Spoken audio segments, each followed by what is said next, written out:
Olá, pessoal, tudo bem com vocês? Eu sou professora Ana Beatriz, professora de História. Hoje, o tema da nossa aula é a origem do homem. Afinal de contas, você já se perguntou de onde você veio? Essa é uma perguntinha que a gente sempre se faz, principalmente quando chega a idade ali da adolescência, a gente sempre se pergunta, de onde eu vim mesmo? De fato, nós sabemos mais ou menos de onde nós viemos, mas qual o sentido da nossa existência? O que nós estamos fazendo aqui? Para onde nós vamos? Qual é o sentido disso tudo? Essas são perguntas bastante filosóficas, né? E a gente procura respondê-las de diversas maneiras. É uma forma de dar sentido à nossa existência. Hoje nós vamos trabalhar duas teorias. Uma mais científica, que vai dizer para nós de onde nós viemos e, teoricamente, para onde vamos, e outra mais religiosa, né? Aquela que todas nós conhecemos e que está no livro que todo mundo conhece, que é a Bíblia. Quais são essas teorias? A teoria do criacionismo, que diz que todo homem é criação de Deus, é uma criação divina. E a teoria que diz que o homem é uma evolução. Ou seja, duas teorias que, se a gente for parar para pensar, elas não conversam muito bem entre si, mas que caminham juntas, porque uma se refere à ciência, o evolucionismo, e outra a uma concepção mais divina, que é o criacionismo. Como eu disse, a busca pela nossa origem é algo que nos atormenta ao longo do nosso caminho, né? A gente sempre está se perguntando de onde a gente vem, qual é a origem do ser humano, de onde nós surgimos. Nós somos mesmo criação de Deus? Ou será que a gente veio de alguma espécie? Alguma espécie que ao longo do tempo foi se evoluindo? Hoje em dia, muitas pessoas creem nas ideias criacionistas. Como eu falei para vocês, a religião, ela explica a criação humana. Aquela ideia de que o homem é criação de Deus e que a mulher teria vindo ali da costela de Adão, né? Então, essa é a criação divina. Essa é a história que está em Gênesis, na Bíblia. Esta prega a origem do ser humano como uma criação divina. Isso significa que teríamos sido criados à imagem e semelhança de Deus, como eu disse para vocês, Gênesis. Na perspectiva da ciência, porém, prevalece atualmente a teoria evolucionista. Essa teoria, ela vai dizer o seguinte, que nós, seres humanos, teríamos vindo de uma ramificação de uma determinada espécie que ao longo de milhares e milhares de anos foi evoluindo, chegando ao que é hoje. Óbvio que se vocês prestarem atenção nessa imagem, há uma crítica por trás dela. E aí vocês vão poder, então, pensar qual é a crítica que está por trás dessa imagem. Qual a posição correta? Criacionista ou evolucionista? Deixamos que você decida. Uma coisa é certa, a questão é polêmica. O que diz a teoria evolucionista? Então, a teoria evolucionista, como eu disse para vocês, ela vai dizer o quê? Que o ser humano teria vindo de uma ramificação de uma determinada espécie de macaco. Ave Maria, falei macaco. Meu Deus do céu, professora, o homem veio do macaco? Não, gente, calma lá. Nós não viemos do macaco, não é isso. A teoria da evolução, ela afirma que as espécies atuais, elas descendem de outras espécies que sofreram modificações através dos tempos. Charles Darwin, ele nasceu lá no século XIX, 1809, e morreu em 1882, foi o pensador, o teórico que revolucionou o mundo ao lançar essa teoria em seu livro A Origem das Espécies por Via da Seleção Natural, o famoso darwinismo.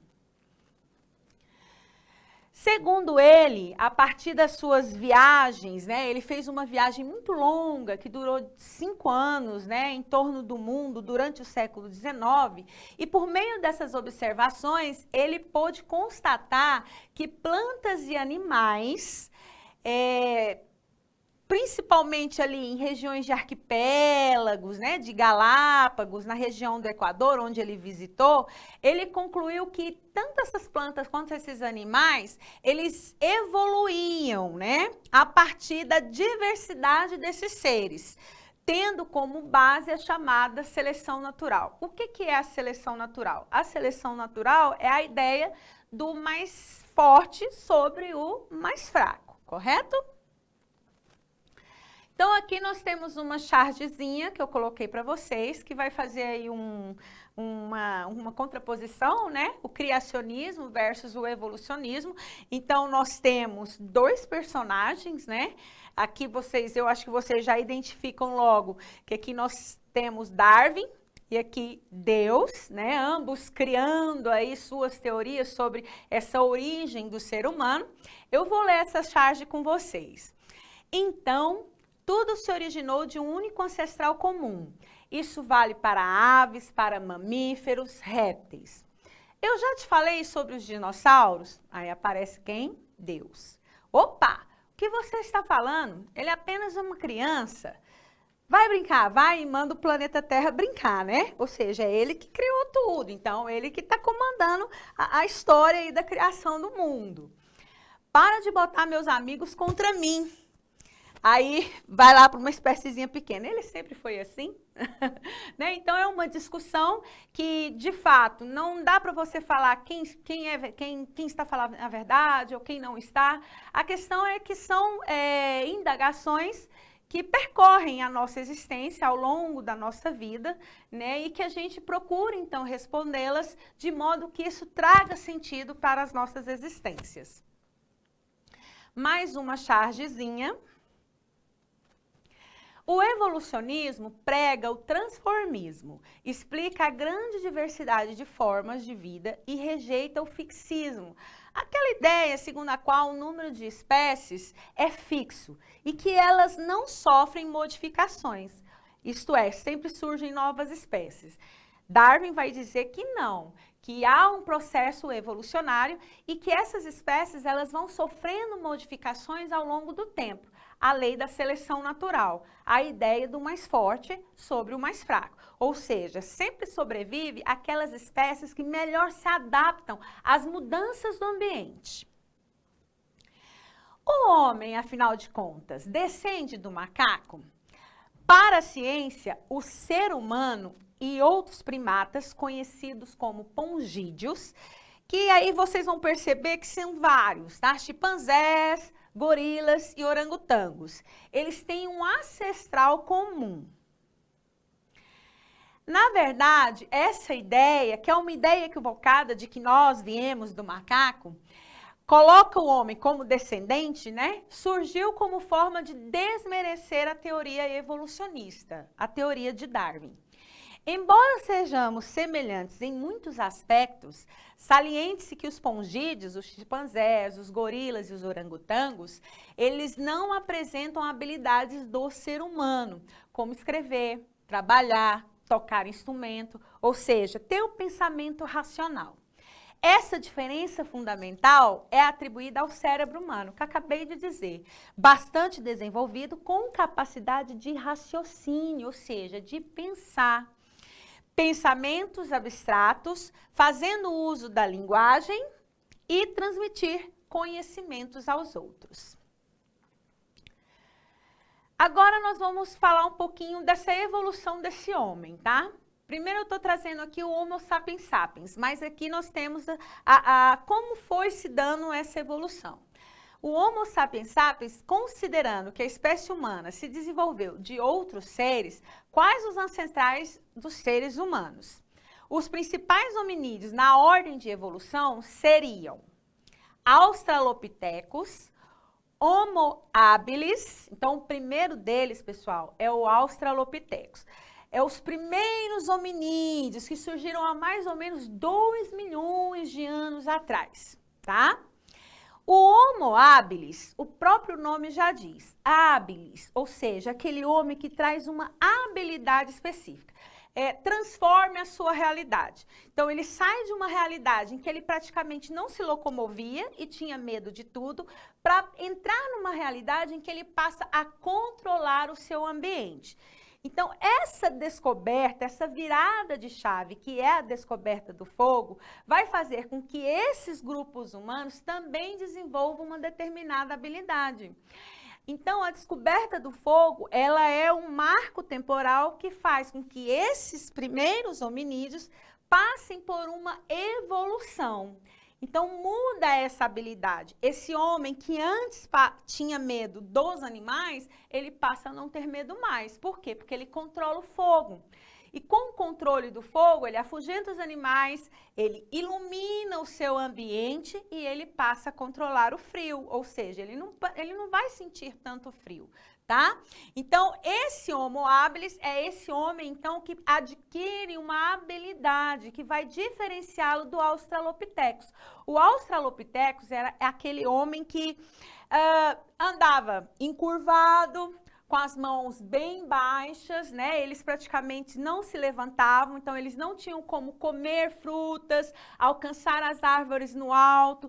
A sua arcada dentária era uma arcada dentária não evoluída, tá? Então, eles tinham dentes bem grandes, né? Os caninos bem grandes. Por quê? Porque eles tinham que rasgar a carne.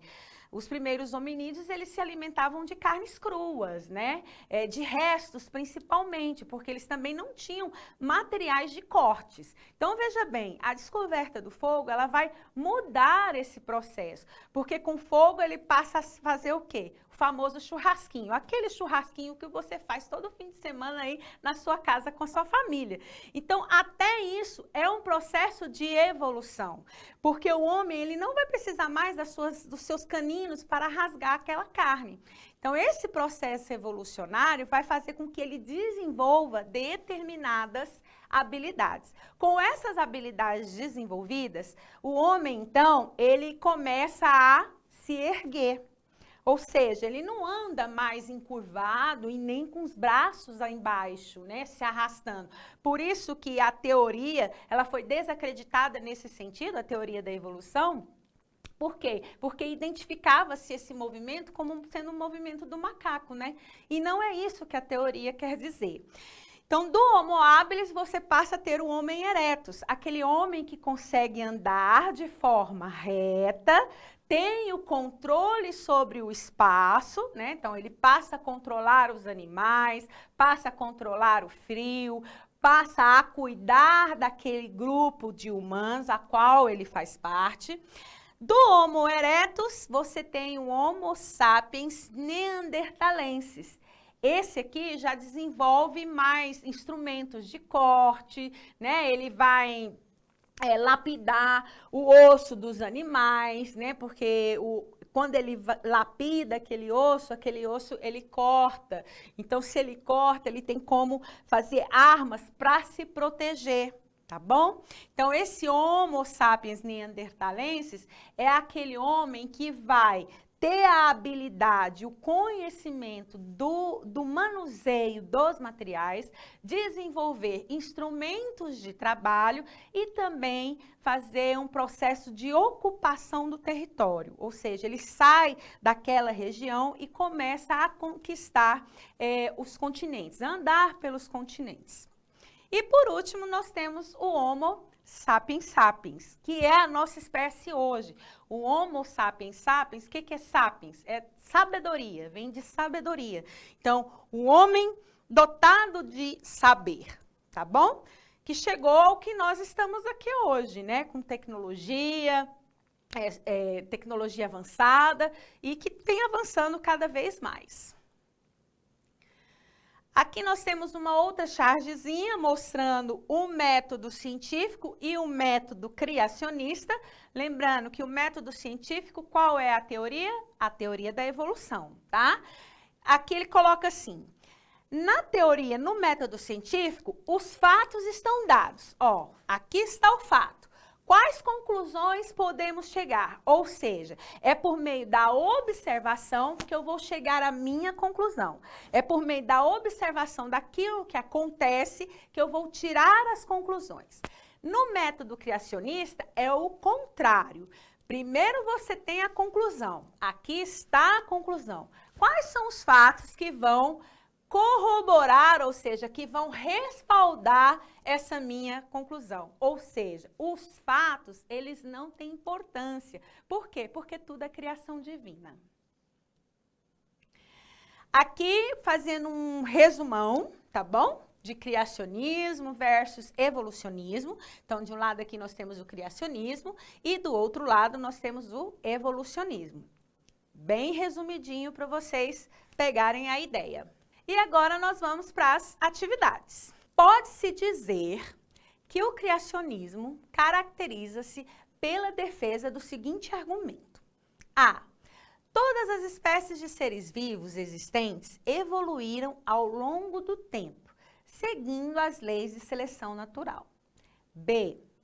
A vida, o universo e todos os seres existentes não passaram a existir do nada, sem que houvesse um ser superior e eterno que os tivesse concebido inteligentemente. C. O desenvolvimento da vida e da grande diversidade de seres vivos independe de algo externo à materialidade da existência. D.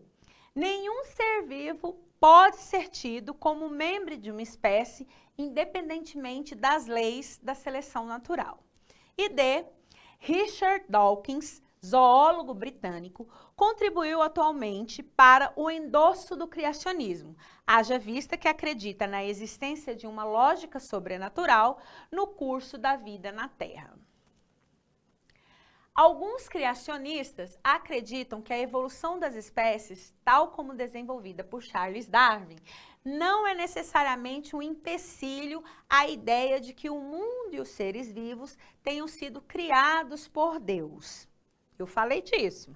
Isso porque Darwin também estudou teologia, então sempre teve como objetivo principal provar que Deus havia criado todas as espécies de seres vivos existentes.